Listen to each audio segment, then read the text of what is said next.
وها أنا اليوم أسوق لكم 4 بشارات في فضل الصلاة على النبي صلى الله عليه وسلم.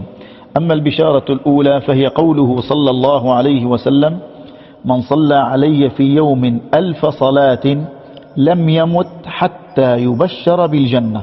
والحديث ولو كان ضعيف إلا أنه يعمل به في فضائل الأعمال.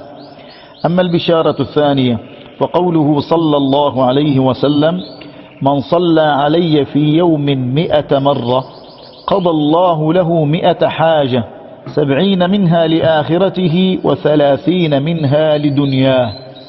أما البشارة الثالثة فهي قوله صلى الله عليه وسلم: من صلى علي حين يصبح 10 وحين يمسي 10 أدركته شفاعتي يوم القيامة.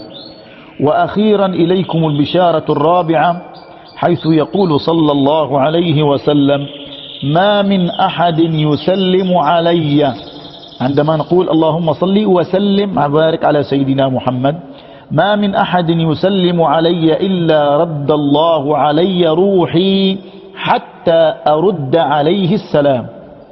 وأخيرا تصور معي في كل صلاة يصلي الله عليك 10، فلو أنك أرسلت هذا المقطع إلى 10 والعشرة إلى 10 والعشرة إلى 10 وهكذا حتى وصلوا إلى 1000 وكلهم يصلون على النبي صلى الله عليه وسلم، فكل أجر في هذه الصلاة سيعود خيره ونفعه عليك، لأن الحبيب علمنا أن الدال على الخير كفاعله.